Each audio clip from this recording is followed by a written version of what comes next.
हाँ जी, राधे राधे। सभी का बीएल सर यूट्यूब चैनल पर हार्दिक स्वागत और अभिनंदन। साथियों, अपना रेट मेंस का जो बैच चल रहा है उसकी ये क्लास कंटिन्यू चल रही है। जो भी साथी पहली बार चैनल पर विजिट कर रहे हैं, एक बार वीडियो को शेयर कर दें सभी साथियों को, और चैनल को सब्सक्राइब भी कर लें और वीडियो को लाइक कर लो। ठीक है, शेयर कर दो अपने ग्रुपों में, व्हाट्सएप स्टेटस लगा दो, कोई टेलीग्राम है वहाँ सभी जगह इसको जरूर शेयर कर दें। ठीक है, तो अपन अभी बात कर रहे हैं साइकोलॉजी की। जो भी साथी जुड़े हुए हैं उन्हें सबको पता है कि सर यहाँ कंप्लीट बैच निःशुल्क करवाने वाले हैं। तो उसी श्रृंखला में आज का अपना जो क्लास है, क्लास नंबर 4। वैसे टोटल क्लासें ज़्यादा हो चुकी है, लेकिन साइकोलॉजी की ये चौथी क्लास है, शिक्षा मनोविज्ञान साइकोलॉजी। आज का अपना चैप्टर है जो सिलेबस में मेंशन है, तीसरा चैप्टर व्यक्तित्व है। आसान भाषा में, मेरी भाषा हमेशा आसान रहती है, शानदार शॉर्ट नोट्स के माध्यम से पढ़ाता हूँ मैं। पीपीटी को वगैरह कुछ नहीं लेके आता हूँ, क्योंकि पीपीटी में लाइनें लिखनी पड़ती है और अपन यहाँ शॉर्ट नोट्स के माध्यम से चीज़ें कवर कर लेते हैं। ठीक है, चलो शुरू करते हैं। ज़्यादा टाइम वेस्ट करना है नहीं अपने को अपने टाइम तो बचाना है, क्योंकि ज़्यादा टाइम है नहीं और पोस्टों की टेंशन मतलब आप तो बेफिक्र होकर तैयारी करो। बात करते हैं व्यक्तित्व कि सर व्यक्तित्व क्या चीज़ है। व्यक्तित्व का मतलब होता है पर्सनालिटी। अपन कहते हैं ना मारवाड़ी में, ये आदमी की पर्सनालिटी ठीक है भाई, वो पर्सनालिटी है ना, वही आपका क्या है, व्यक्तित्व है। बहुत लोगों को चीज़ें पर्सनालिटी से समझ में आ जाती है, जो एक अंग्रेजी का वर्ड है, लेकिन व्यक्तित्व समझ में नहीं आता है। जो पर्सनालिटी है ना, वही क्या है, व्यक्तित्व है। हर प्रकार का व्यक्ति, हर प्रकार का बालक का, सबका व्यक्तित्व क्या है, भिन्न भिन्न प्रकार का होता है। तो व्यक्तित्व में किस प्रकार का दिखाई देता है पर्सनालिटी। व्यक्तित्व को यदि अपन देखते हैं सामान्य, तो अपन क्या करते हैं, उसके बाह्य रूप रंग को देखकर कहते हैं ये आदमी अच्छी पर्सनालिटी का है। लेकिन साइकोलॉजी की भाषा में पर्सनालिटी का मतलब वो नहीं है बाहरी आवरण। पर्सनालिटी का मतलब है व्यक्ति के लक्षण, यानी उसके जो कार्य करने की क्षमताएं वगैरह है, सोचने का मानसिक जो व्यक्तित्व पर्सनालिटी, उसकी चर्चा यहाँ अपन करने वाले हैं। ठीक है, तो सबसे पहले एक क्वेश्चन बार बार आता है कि व्यक्तित्व जो शब्द है, इसके अंदर जो पर्सनालिटी है, इसकी उत्पत्ति लैटिन भाषा के शब्द पर्सोना से हुई है। आपको पूछ ले कि व्यक्तित्व शब्द की उत्पत्ति क्या होती है, तो ये बार बार आया हुआ है। तो लैटिन भाषा के शब्द है पर्सोना, उससे हुई है।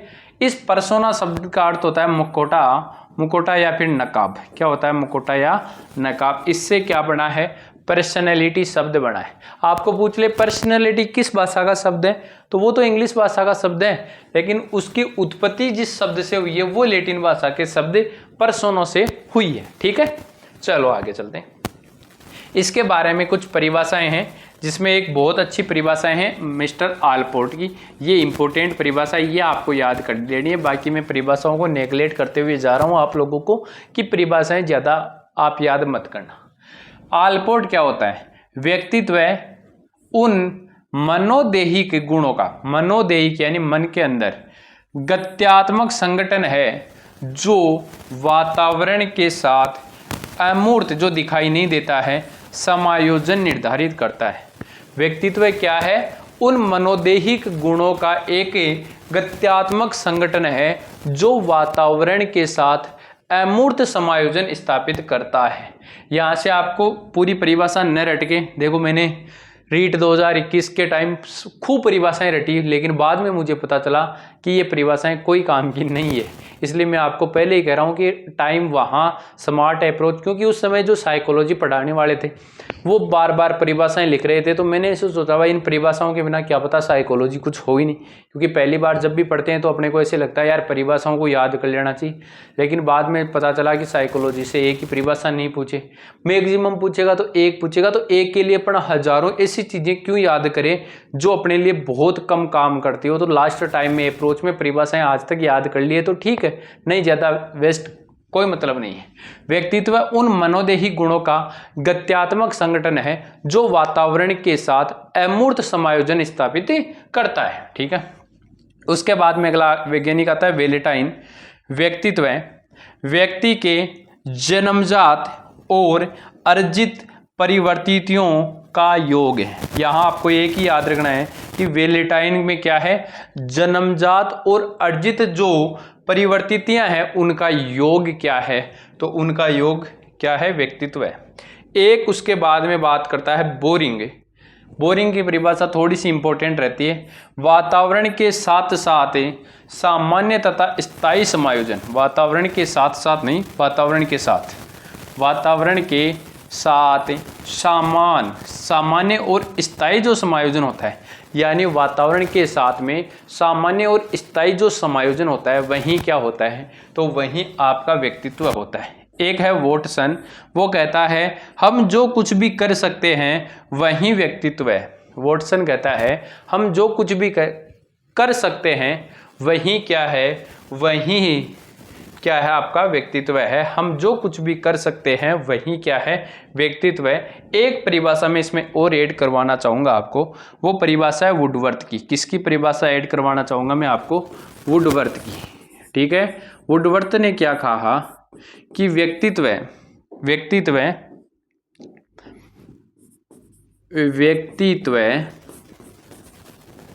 वातावरण एवं वंशक्रम का या वंशानुक्रम का गुणनफल है। ये बात किसने कही, वुडवर्थ ने कही, गुणनफल है। थोड़ी सी इसको देख लेना, व्यक्तित्व वातावरण और वंशक्रम का क्या है, गुणनफल है। ये परिभाषा किसने दी, वुडवर्थ ने दी थी। ठीक है, चलो जी अब बात करते हैं व्यक्तित्व की विशेषताएं। परिभाषाएं हो गई, वहां से पहली जो बात है ना, मैंने बताई थी ना, लैटिन भाषा के शब्द पर्सोना से हुई है जिसका अर्थ होता है मुखौटा, वो जरूर याद करना। व्यक्तित्व की विशेषताएं, आत्म चेतना आती है व्यक्तित्व से, सामाजिकता, गत्यात्मकता यानी गतिशीलता, और उसके बाद में यदि अपन बात करें उत्तम समायोजन। समायोजन कैसा होता है उस व्यक्ति का, उत्तम समायोजन होता है। समायोजन कैसा हो जाता है, उत्तम समायोजन। समायोजन कैसा है, उत्तम समायोजन होता है। विकास की निरंतरता, विकास की क्या आ जाती है, निरंतरता, संवेगीय स्थिरता, और फिर शारीरिक व मानसिक रूप से प्रारूप। शारीरिक और मानसिक रूप से क्या हो जाता है, स्वस्थ हो जाता है व्यक्ति, शारीरिक व मानसिक रूप से स्वस्थ। ये इसकी क्या है, परिभाषाएं। उसके बाद में अपन बात करेंगे किसकी, इसके बाद में अपन बात करेंगे इसके प्रारूप। प्रारूप का मतलब है इसके टाइप। प्रारूप का मतलब क्या है, इसके प्रारूप यानी टाइप की चर्चा करेंगे।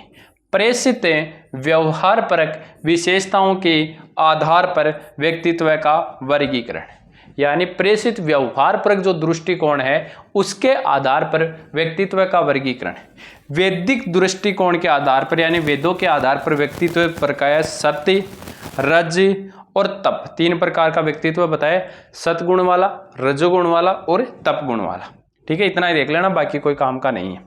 उसके बाद में चरक संहिता। चरक संहिता वात, पित्त और कफ बताती है। चरक संहिता क्या बताती है, वात। चरक संहिता के अनुसार वात, पित्त और कफ तीन प्रकार का व्यक्तित्व है। ठीक है, उसके बाद में हिप्पोक्रेटस, ये इंपॉर्टेंट है। हिप्पोक्रेटस ने 400 ईसा पूर्व शारीरिक द्रव्यों के आधार पर 4 प्रकार का व्यक्तित्व बताया। बहुत इंपॉर्टेंट है कि हिप्पोक्रेटस ने व्यक्तित्व का वर्गीकरण शारीरिक द्रव्यों के आधार पर कितने प्रकार का किया है, तो ये किया है इस भाई साहब ने 4 प्रकार का। कौन कौन सा, कफ, काला पीत, पीला पीत और रक्त। क्या क्या, कफ, काला पीत, पीला पीत और रक्त, ये 4 प्रकार के किसने बताए हैं, तो ये 4 प्रकार के बताए हैं भाई साहब हिप्पोक्रेटस ने। देखो कफ पड़ता है, कफ कब आता है, बुढ़ापा में। तो बुढ़ापा में आदमी क्या हो जाता है, मंद निष्क्रिय हो जाता है, ऐसे याद रखना। काला पीत, कौन सा पीत, काला पीत और पीला पीत। पीलो आप कहो ना लाल पीलो होगो गुस्सा, तो लाल पीला किसमें हो गया, गुस्सेल प्रवृत्ति का होता है, उसमें पीला पीत होता है। और काला किसका प्रतीक है, उदासीनता का या फिर निराशावादी का। काला कपड़ा बांध देना अपन जब निराशा में होते हैं। और रक्त यानी रक्त यदि जिस व्यक्ति के नसों में दौड़ता है ऐसे मान लो, इसका मतलब वो क्या है, उत्साही है और आशावादी है। आपको भी क्या रहना है, आशावादी रहना है। रीट की कम पोस्टों को देख के परेशान नहीं होना है, आपको आशावादी रहना है, उत्साह रहना है। इसका अंदर आपका अंदर रक्त होगा तो आपका व्यक्तित्व अच्छा रहेगा। हिप्पोक्रेटस ने कौन कौन से प्रकार बताए, 4, कफ, काला पीत, पीला पीत और रक्त। सर सबसे पहले उन्होंने क्या बताया, तो उन्होंने बताया कफ। कफ का मतलब मंद या निष्क्रिय होगा व्यक्ति। दूसरा काला पीत, निराशावादी का, जो व्यक्ति हमेशा निराशा की बातें करता है वो क्या है, काला पीत। पीला पीत, जो व्यक्ति झगड़ालू प्रकृति का होता है, गुस्सेल प्रवृत्ति का होता है, वह आपका क्या है, तो वह आपका पीला पीत है। और एक है रक्त, जिसके अंदर आशा हमेशा बनी हुई रहती है, उत्साही प्रकृति का रहता है, वह क्या है। अच्छे से याद हो गया होगा आप लोगों को, टेंशन लेने की आवश्यकता है नहीं। उसके बाद में शारीरिक दृष्टिकोण के आधार पर, किसके आधार पर, शारीरिक दृष्टिकोण के आधार पर वर्गीकरण। शारीरिक दृष्टिकोण, ये आज हो क्या रहा है, शारीरिक दृष्टिकोण के आधार पर वर्गीकरण। सबसे पहला वर्गीकरण है क्रेजमर का। किसका है, क्रेजमर का। सबसे पहला वर्गीकरण किसने किया, क्रेजमर ने किया। क्लियर है। इसके अनुसार क्रेजमर में कितने शब्द है भाई, 4 शब्द हैं। तो क्रेजमर के अनुसार कितने हैं, 4 प्रकार का है। क्रेजमर के अनुसार कितने प्रकार का है, क्रेजमर के अनुसार 4 प्रकार का है। कौन कौन सा है, सुडोल काय, लंबा काय, गोल काय, लंबा काय और विशाल काय। कितने प्रकार का है, 4 प्रकार का। सुडोल काय, लंबा, गोल, विशाल। देखो सुडोल काय को कहते हैं खिलाड़ी काय, जो अच्छा सुडोल होता है वो खिलाड़ी काय। लंबा काय को बोलता है सिजोइड, गोला काय को साइक्लोइड और विशाल काय को डिस्प्लास्टिक कहते हैं। ये थोड़ा सा विशेष याद रखना, यहाँ से क्वेश्चन पूछता है। सिजोइड सबसे पहले सुडोल काय, खिलाड़ी काय, इसका मतलब ये सर्वश्रेष्ठ होते हैं और आत्मविश्वासी जो व्यक्ति होते हैं वो सुडोल काय है। देखने में कैसे, सुडोल काय, खिलाड़ी काय है। उसके बाद में है लंबा काय। कौन सा काय है, लंबा काय, जिसको सिजोइड भी कहते हैं। ये दुबले, पतले और निराशावादी होते हैं। कैसे होते हैं, दुबले होते हैं, पतले होते हैं और निराशावादी होते हैं। गोल काय, आप साइक्लो पढ़ोगे ना, साइकोलॉजी जो पहली बार पढ़ता है वो व्यक्ति गोल हो जाता है, ऐसे मान लो।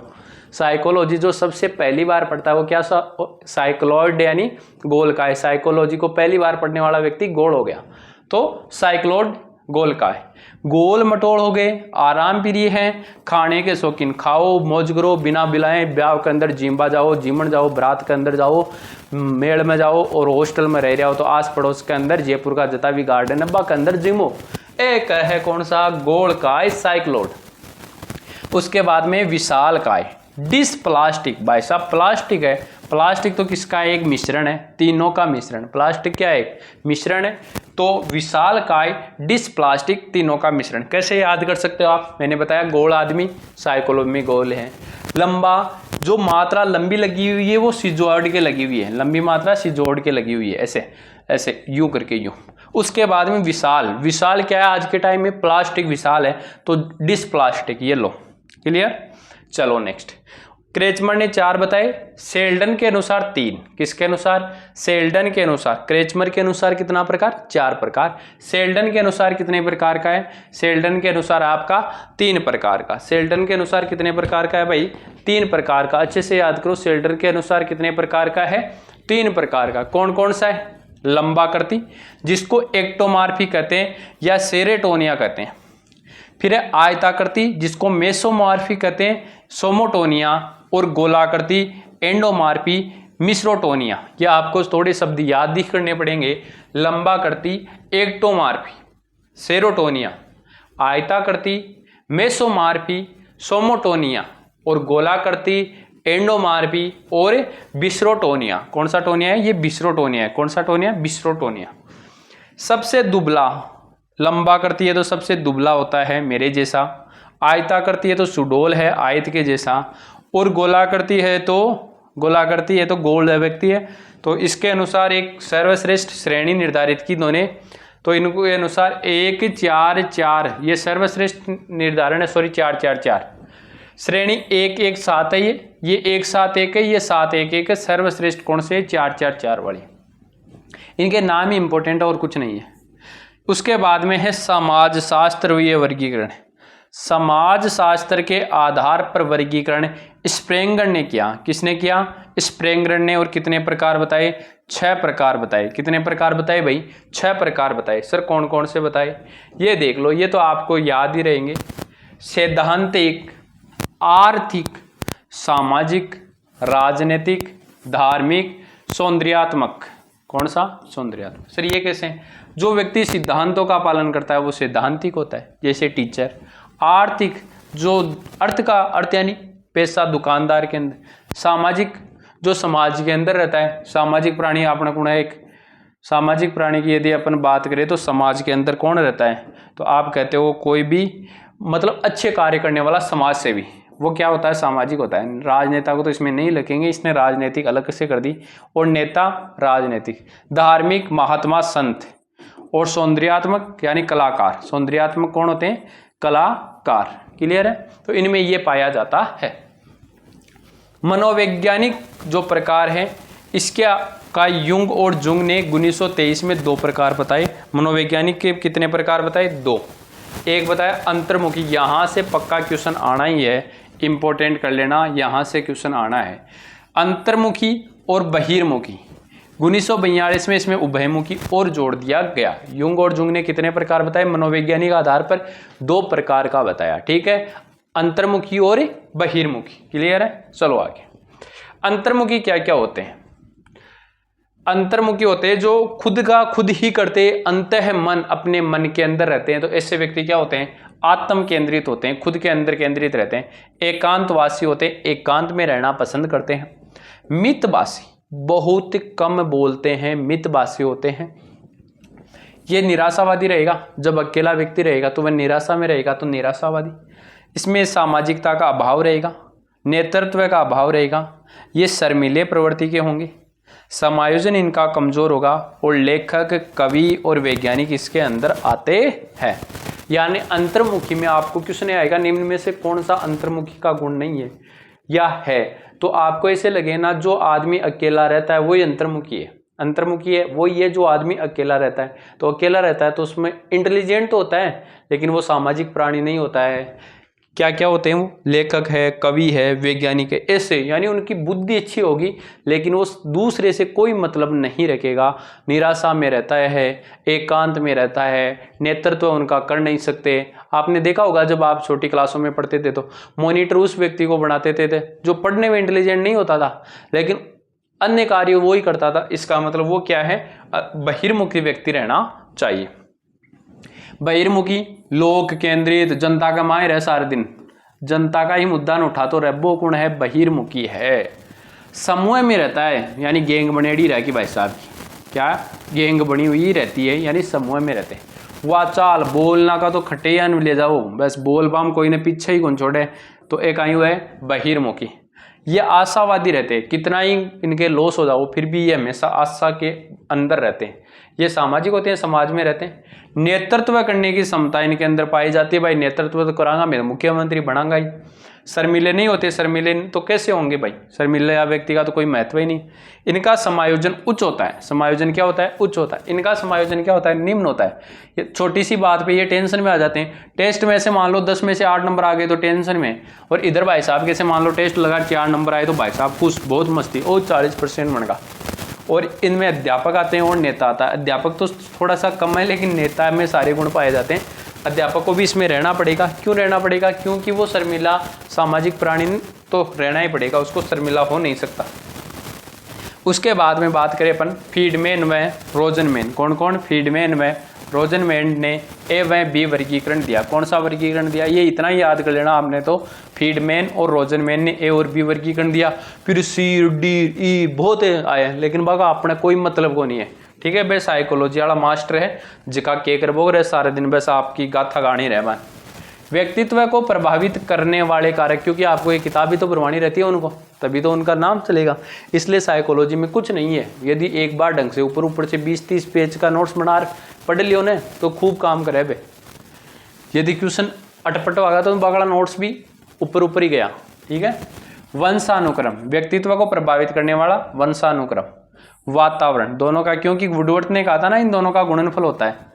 अंतःस्रावी ग्रंथियां, व्यक्तित्व को बिल्कुल प्रभावित करती है अंतःस्रावी ग्रंथियां।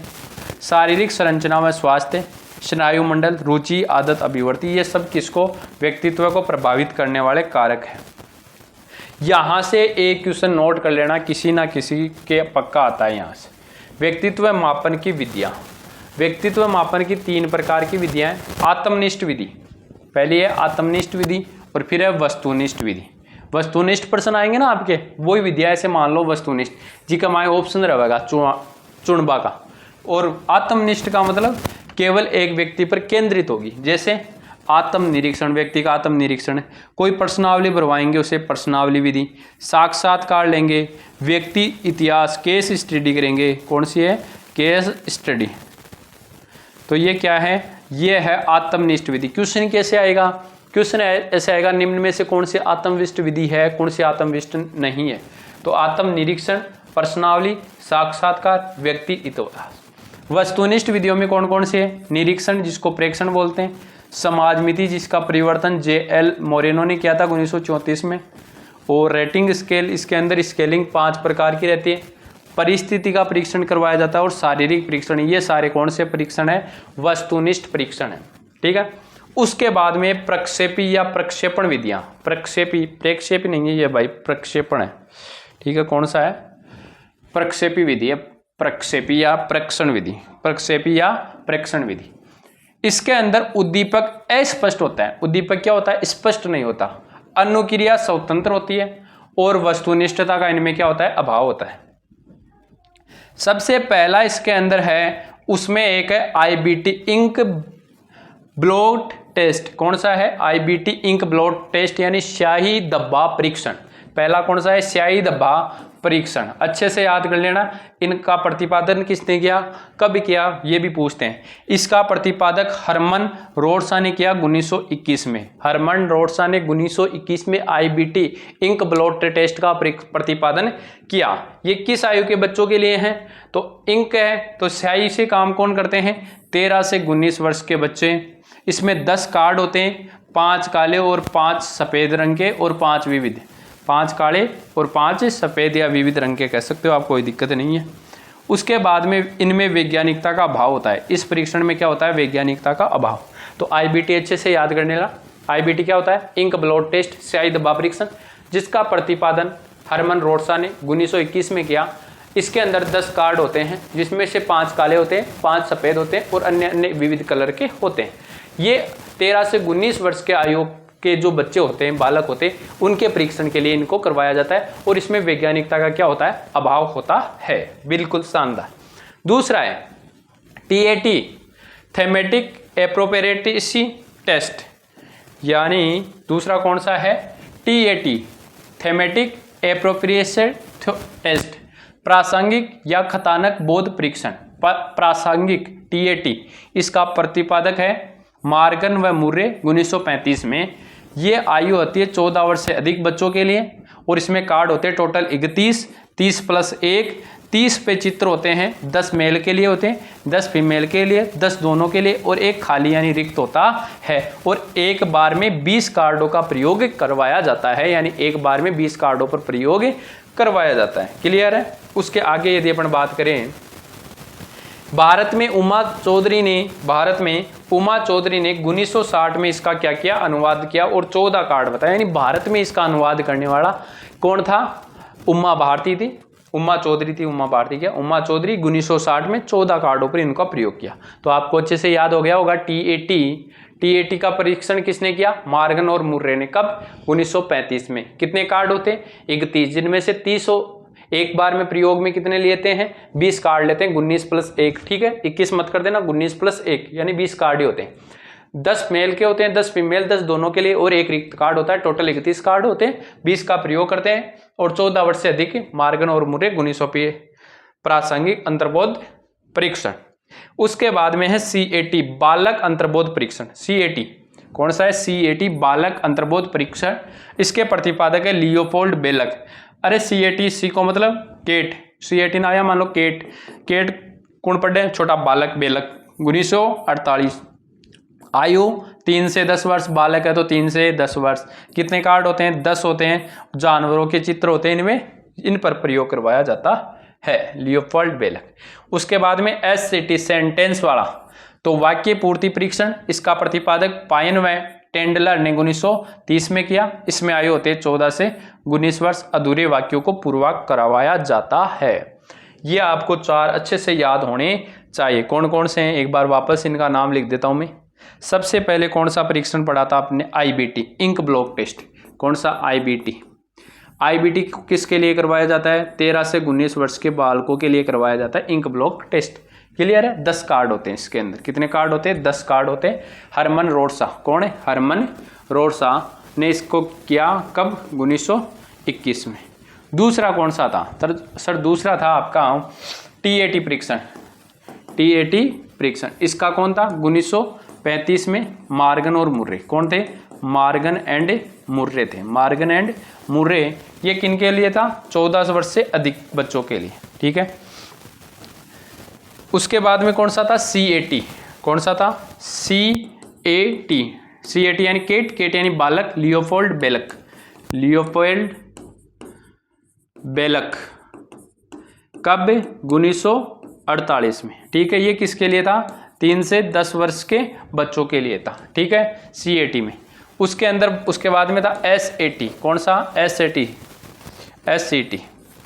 ये वाक्य पूर्ति परीक्षण। कौन सा था, वाक्य पूर्ति परीक्षण। ये भी 14 वर्ष से अधिक बच्चों के लिए था। अधूरे वाक्य इसमें दिए जाते थे। और इसका कौन था, तो इसका प्रतिपादक था पायनर व टेंडलर व पायन व टेंडलर।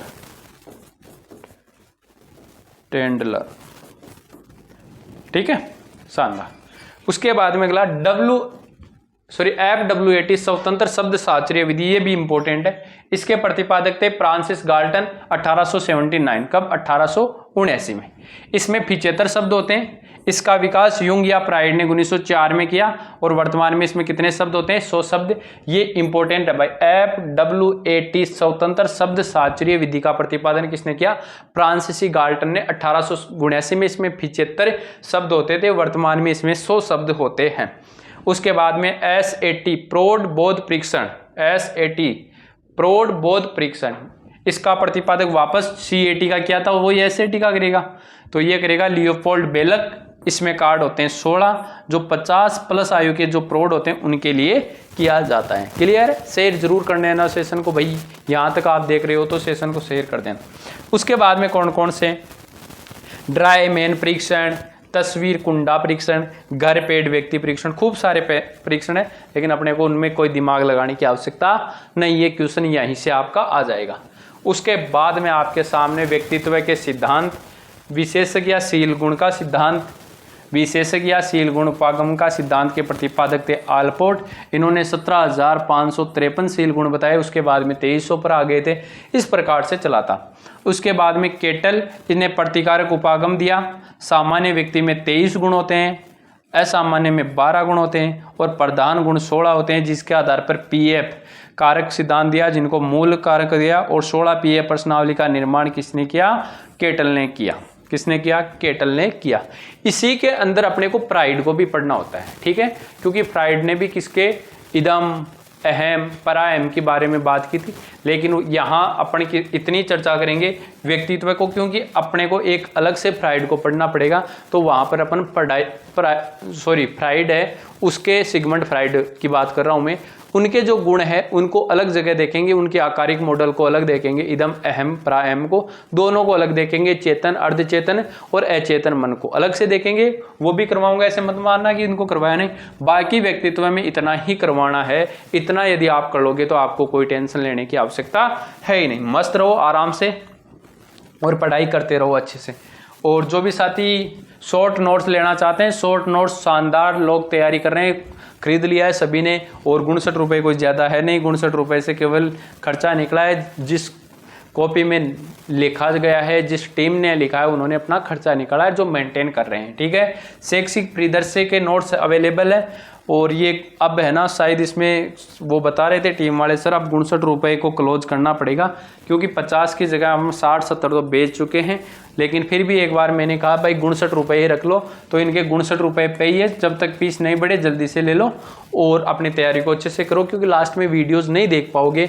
इसलिए ये शॉर्ट नोट्स, क्योंकि मेरी क्लासें रहेगी, शॉर्ट नोट्स रहेंगे तो लास्ट में आप एक दिन में भी इन सब का रिवीजन कर सकते हो। ठीक है, वीडियो को शेयर कर देना, लाइक कर देना और कमेंट भी किया करो अच्छे से।